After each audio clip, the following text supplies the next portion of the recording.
Thank you for the foundation for inviting me to be here today. It's certainly a pleasure. I have very much enjoyed everyone's talks over the last couple days.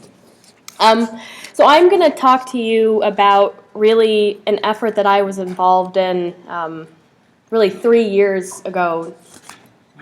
Closer, okay. Getting the hand signal over there. An effort I was involved in about 3 years ago. It was part of a big basin study that Reclamation undertook.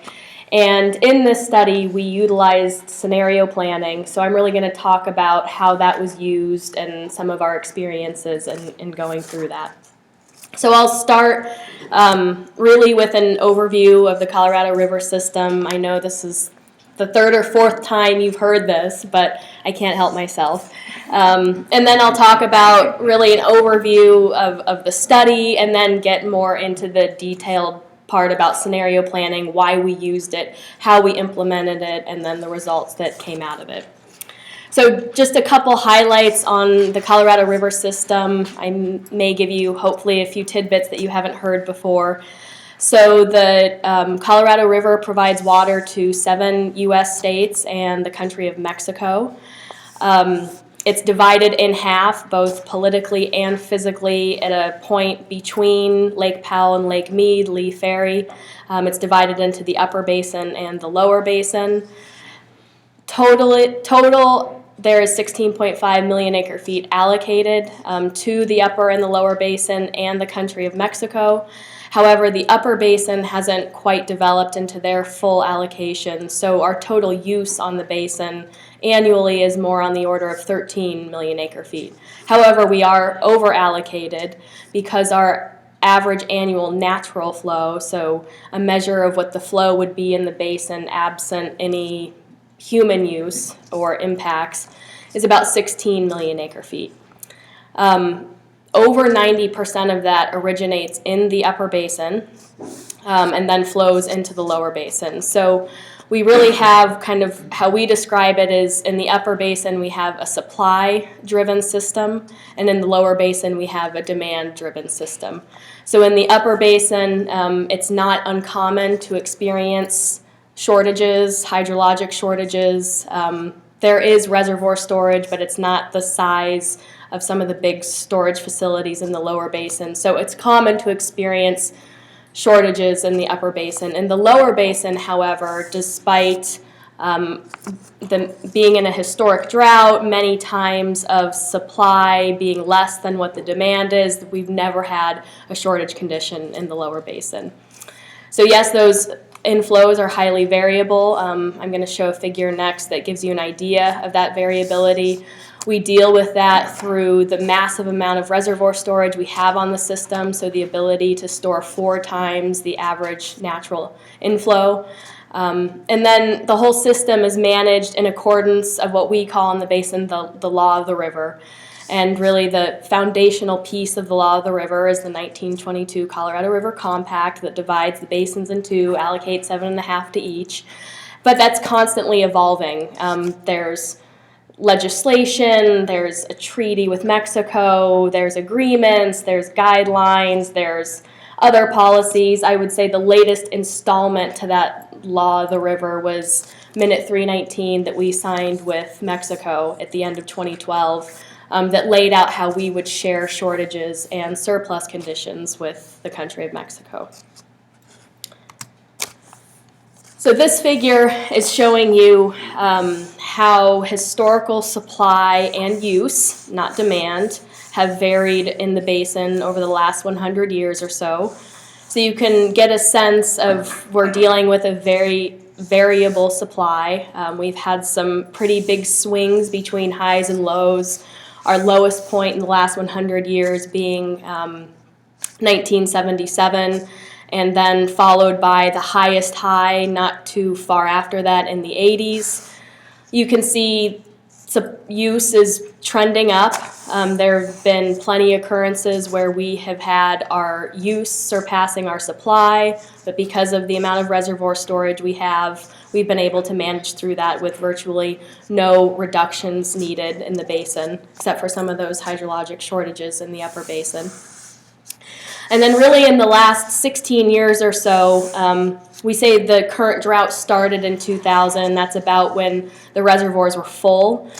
And at that point, we just kind of hit a decline. We're now looking at the lowest 16-year period in not only our 100-year record, but really one of the lowest in our 1,200-year paleo or tree ring reconstructed record.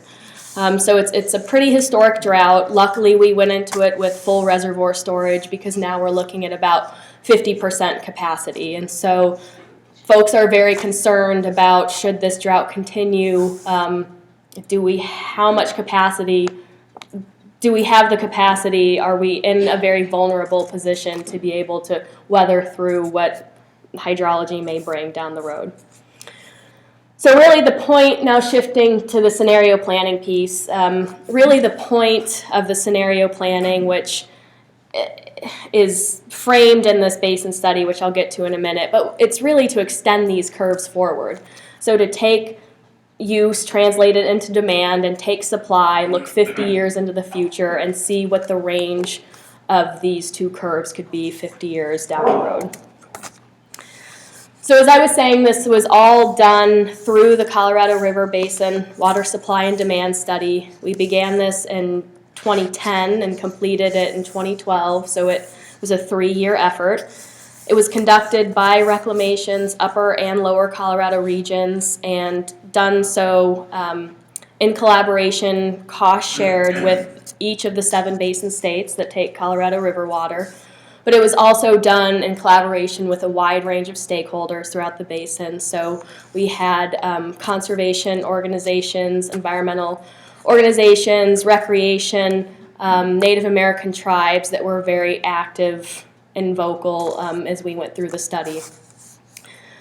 So the study was conducted under the Basin Study program, which is a program that Interior has put into place really through their larger overarching Water Smart program. I know we talked about the LCCs a little bit earlier. Those also fit under Interior's Water Smart program.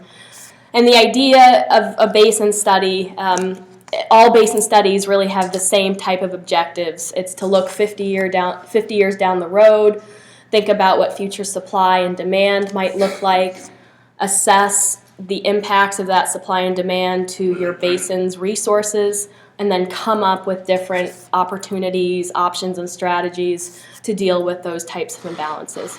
So we were following those same objectives. We happen to be one of the first basin studies to be done under this program, so there was a lot of attention and a lot of scrutiny on us for how we did it, but it turned out well, I think. And I think the other thing I would want to mention, which is really great about the Basin Study program, is that these are all really studies in the end. They form a good technical foundation, but no real decisions are being made out of them. So it gives you, and it gave us anyway, a little more leeway to be a little more bold in the types of thinking and the types of approaches that we took on in the study. So this figure is same information as the previous figure, where it's just smoothed out to a 10-year average to see the trends in supply and use. And the big question is how do these play out over the next 50 years? So this is how the study was organized. There were 4 major phases. In the first phase, you assess future water supply. Second, future water demand.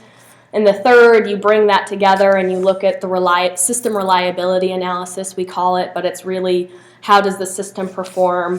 What is that those future supply and demand scenarios mean to your resources?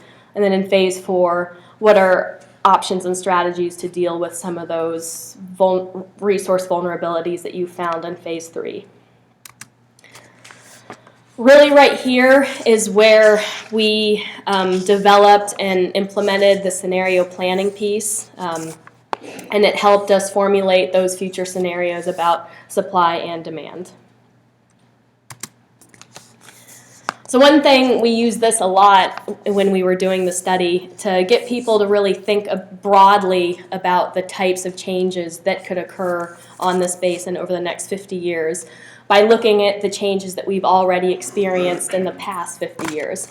And you see there's some dramatic ones. I mean, in terms of really land use, population, 2010 acres irrigated is really more like 4 million. But hydropower, generation capacity, storage capacity, all of those things have essentially doubled in the last 50 years. And there were some pretty huge additions to our legal and institutional framework as well, with the addition of NEPA, ESA, the Quantification Settlement Agreement. We also had the Supreme Court decree, Arizona versus California. So some pretty huge changes that change the way the basin is managed, operated, the way the resources are impacted. So just getting people to think about that is for when, looking 50 years down the road in terms of how things could evolve. Before I go any further, I do want to mention, so our main consultants on the study were CH2M Hill and the RAND Corporation. And I do want to credit CH2M Hill a lot with coming up with this scenario planning approach, tailoring it to us and to our stakeholders. They were very instrumental in making this kind of successful for the way we used it on the basin. So I know many of you have probably seen this before, the cone of uncertainty. I've also heard it called the funnel of doom. But the idea here is that we know where we can't represent the way the Colorado River system is going to unfold by a single view. There's actually an infinite number of possibilities. So let's come up with an approach to kind of quantify what the end of that cone may look like. Yes, there are going to be decision points and disruptive events along the way, but we were really more concerned with the outcome of those different trajectories, finding a manageable and informative number of those scenarios that really span the range of that cone. So, there's probably infinite number of ways that scenario planning is implemented. It was the approach that we followed. I think one thing that was a little bit different about the way we had tackled this is that our end product, we were looking for absolutely quantified scenarios of future demand.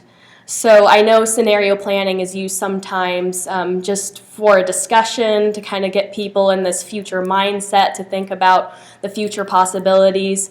Yes, we wanted to do that, but we needed to arrive at quantified future demand so we could then continue the rest of the phases of the study, which was to assess how the resources were going to perform and then assess how robust certain strategies may be to mitigate the impacts to some of those resources.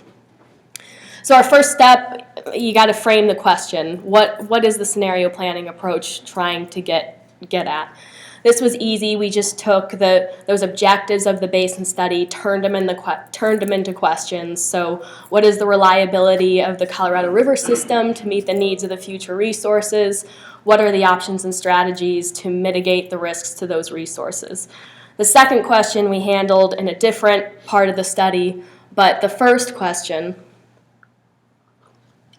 which is what is the reliability of the system to meet the needs of the resources, really was the focal question for the scenario planning piece. So then we came up with driving forces that would impact the outcome of that question. We went through a process then to rank those driving forces in terms of A, how important they are to that question, and B, how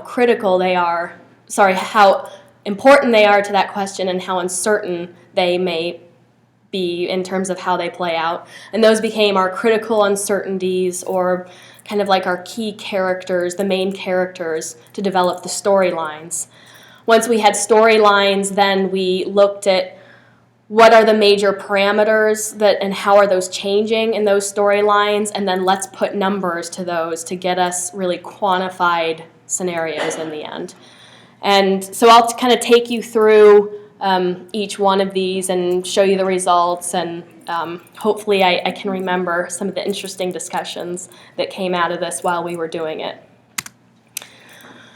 Okay, so first thing, here is our list of the key driving forces. So I would say we probably had a group of I think maybe 50 or 60 stakeholders that were working on this, so spanning the federal government, so there was Reclamation, the Park Service, many different interior organizations. We had all the state agencies, we had municipal and agricultural utilities, we had environmental organizations, recreational, energy, Western Area Power Administration was involved, and then Native American tribes as well. So all of these folks came up with these being kind of the top drivers, they think, for that question. And yes, they're unique to the Colorado River Basin, but I think these could really apply to, if you were asking that question about any really water resources problem. I mean, these are pretty common drivers to the way some of these water resources problems work. There's things, they're roughly in groups like natural systems, technology and economics, social and institutional changes. I don't think there's anyone too interesting here that I should point out. Okay, so the next step is after everyone went through and came up with these driving forces, is then they all took home surveys. And for each driving force, they ranked them in terms of how critical and how uncertain, and how important these are to this vocal question. Then we got their responses and graphed them up. On the x-axis, you have importance, and on the y-axis, which, the letters are jumbled there, you have uncertainty. And we had roughly 3 or 4 different groupings there. So what came out as being really the 2 critical uncertainties, 1 and 2, in that upper left quadrant there, was with respect to future climate and future hydrology. So this was climate variability and stream flow variability. So what we did is we peeled these 2 off and said we're going to handle these through water supply scenarios. And then the rest of these critical uncertainties will become the characters and the demand scenarios. So another group to point out is that clustering 10, 12, and 13 you see there. Those were things like changes in the legal structure, changes in water needs for ESA listed species, and changes in energy demands.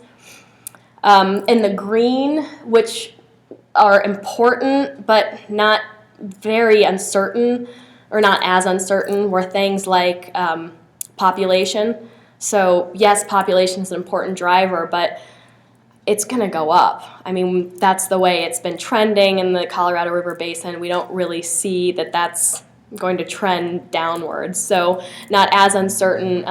Urban and ag efficiency were also in here. I think an understanding of, yes, it's important the direction or how efficient you become, but there's a general understanding that we're becoming more efficient in both of those areas in the basin. And then the other kind of in the purple groupings are things like social values affecting water use, and then uncertainty with respect to tribal water use and the settlement of tribal claims and additional claims that may come on the system. Okay, so again, we pulled out the 2 critical uncertainties related to water supply. We developed the water supply scenarios separate, so I'll just focus on those for a minute. So we had 4 water supply scenarios. Each one of these has over 100 different individual sequences or realizations associated with them, which would lead us to a more robust kind of probabilistic assessment of the future outcomes. But these things, in the first one, we had, what if hydrology just sticks to history repeats itself? That's our observed resampled. The names are absolutely clunky, I admit it, and this was very much a reflection of the stakeholder process. Getting agreement on a lot of things, especially the names of the scenarios, was a challenge. And so the second piece, let's add, history repeats itself is in a very wide range of the cone of uncertainty. Let's repeat the paleo record, which is 1,200 years. There's definitely some longer drought spells, longer wet spells in there. Then paleo conditioned, we kind of blend features of both our observed and paleo record. And then we have our climate change scenario, the downscale GCM projected. And this was just taken from what was the best available science at that time, which was the AR4 climate projections, or from the CMIP3 project. So that was 112 different climate projections there. I guess one thing I'll reflect on was that, with all of those stakeholders back in 2010, 2011, there was some reluctance a little bit just to jump on board with the climate modeling, and the ability to add these and include these other scenarios that gave you some variability without just putting everything into the climate projections definitely made folks a little more comfortable. So that was one thing that kind of came out, is that through adding these different scenarios, you could maybe corral in some more people and get their values and beliefs included.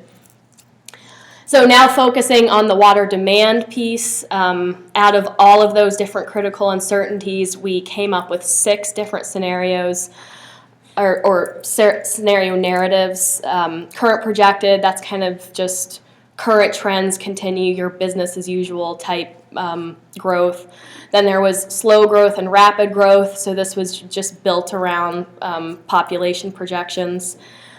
On rapid growth, the team thought it would be interesting if you kind of had 2 different branches of that, one with slow technology adoption and one with fast technology adoption for water efficiency. What could that mean for future demand? And then enhanced environment. So this was really about increasing social values with expanded environmental awareness towards water use. And then how does that play out if you have moderate versus rapid population growth? So this is just a quick summary of how the quantification of the water supply scenarios played out. So there are those 4 scenarios. History repeats itself as blue. Climate projections is red. We're looking at the distribution of the long-term mean flow in the Colorado River Basin. So this 50-year period, 2011 to 2060. The triangle there is the median. Just to give you some reference, our past 50 years has been about 14.1 million acre feet. So you can see, if you look at the history repeats itself, most of those long-term means are going to be above what we've already experienced. So that's not giving you a very wide range of variability, but you see a much wider range looking all the way at the climate projections. Our current 50-year average is about at the 75th percentile of what the climate projections are showing. And then, we looked at drought spells, wet spells. I mean, the story is the same. It was really the climate projection scenario that gave you the widest range for all of those things. And this really tested the resources the most. So now shifting back to demands, how did we go about quantifying those scenario narratives that I just took us through? Well, in the blue bubbles here, these are kind of the main players in those scenarios, or we call them parameters. So ag efficiency, tribal use and settlements, ecosystem needs, irrigated acreage, all of those types of things. And those are each feeding and combining to feed into different use types that we have on the basin. And so the idea was, let's assign kind of directions for these different parameters, ask the experts, the states, the keepers of the information about how these things may play out, to put numbers to them to get us to what that total Colorado River demand might look like. And so this is just a quick glimpse of kind of the directions we assign to each one of those parameters. So on the far left there far right, you have population. As you can see, that's going up in every one of those scenarios, but the arrow is a little bigger in some, so that represents that more rapid, expansive growth. I think the column next to it is M&I per capita use, so we are getting more efficient in every one of those scenarios. I think an interesting one is, let's see, where is... agricultural irrigated acreage. So we found that except for the enhanced environment scenario, we would see irrigated acreage going down, really, in all of those scenarios because of urban encroachment, that expansive growth, and not that expanded environmental awareness to kind of temper that. And then again, tribal demand increases in every one of the scenarios. Okay, here is how those scenarios played out. So you're looking at total Colorado River demand under each one of the scenarios. And for 3 different time slices, 2015, 2035, 2060. And then on the bottom panel is the different categories of use type and how those are changing under each one of the scenarios. I think the take-home points that we saw is that population was really the major driver. We saw this increasing by 23% over the next 50 years to almost doubling over the next 50 years. Under all of those scenarios, we're becoming more efficient on the order of 7% to 20%. And even though we did, in the scenarios, hope to have some increases of irrigated acreage, when we actually put numbers to these, we saw overall decreases in irrigated acreage. And this is just because not every state, not every agricultural user submitted information when they translated that scenario into how it would work locally. It didn't always end up with an increase. And so the net effect was really a decrease overall on the order of 6% to 15% in irrigated lands. And just another view of the results, we have the historical use there on the right, and then the projected future demands. They range between about 14 to over 16 million acre feet. And the spread between them was about 20%. So, was this the widest range possible for future demand we probably could have come up with? Not really, but, there was a lot of stakeholders involved. This was really our first time doing this.